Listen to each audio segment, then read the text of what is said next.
Today, we re-diving into one of the biggest questions in history. Why do all empires fall? Rome, gone. The British Empire, faded. The Mongols, collapsed. And honestly, every empire, no matter how powerful, eventually hits a wall. Now relax, this video isn't about fear-mongering. It's about understanding patterns that shaped world history. Patterns every modern nation should understand, including the United States. So grab a snack, sit tight, and let's break this down in a way that's simple, real, and eye-opening.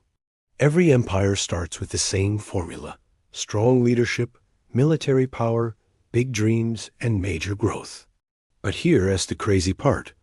Empires don't usually fall because of one huge event. Most fall because of slow, hidden cracks. Bad decisions, corruption, overspending, social division. It's like a car with a tiny oil leak. You don't notice anything for years. Then suddenly the engine blows up. It's not the final explosion that's the real problem. It's the gradual, unnoticed decay that leads up to it. So let's look at the first major crack that appears in almost every empire. Money. Look at Rome. They conquered half of Europe, then spent themselves into bankruptcy. Running a giant empire is like paying a massive credit card bill every month. You have roads to maintain, armies to pay, bureaucrats to fund, and grand monuments to build. Eventually, the numbers stop adding up. Empires get addicted to growth and expansion, but that growth comes at a cost. They start trying to do too much, too fast, and the money burns out. They tax their people more, they borrow from the future, or they even start devaluing their currency. And yeah, every modern nation pays very close attention to this part, because national debt and overspending are historical warning signs that have echoed for thousands of years. Here's something wild. Empires rarely die from outside attacks first. They die because of inside rot. Think about it. Rome? Corrupt senators were more interested in their own wealth and power than the good of the Republic.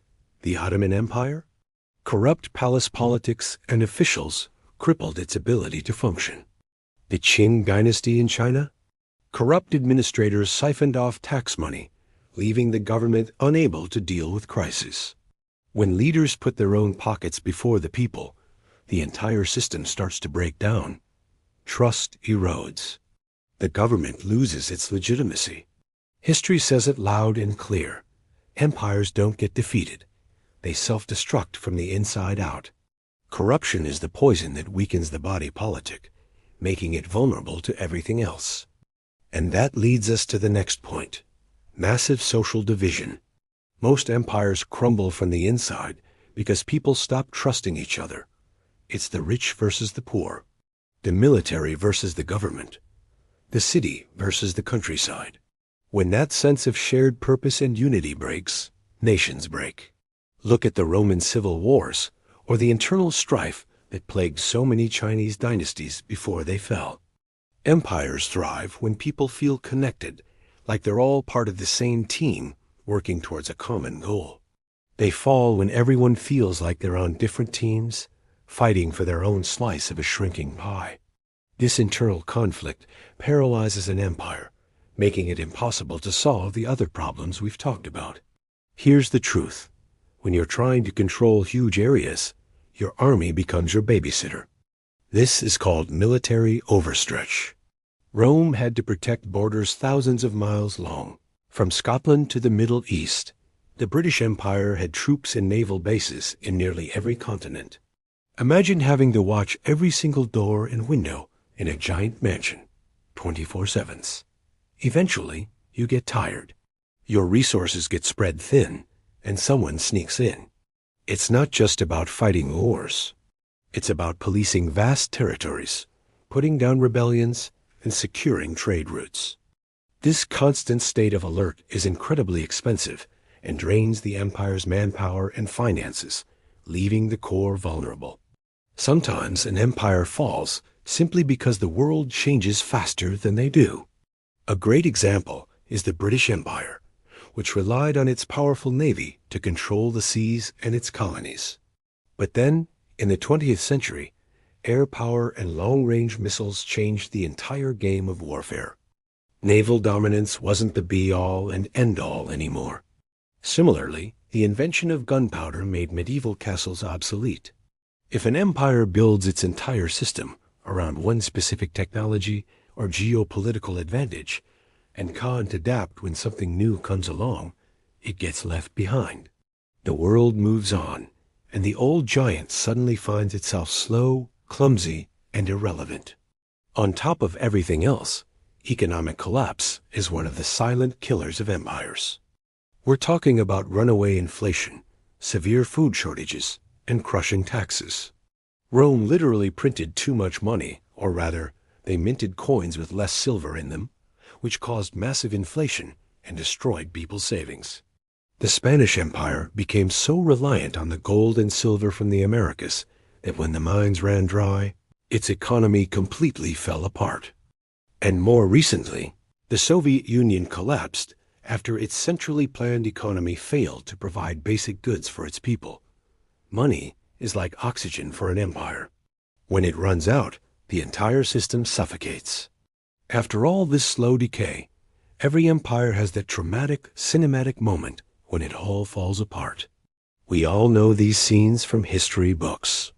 The city of Rome being invaded by the Goths, the Aztec capital of Tenochtitlan being crushed by Spanish conquistadors, the flag of the Soviet Union being lowered for the last time on television. But it's crucial to remember that these moments are only the final chapter.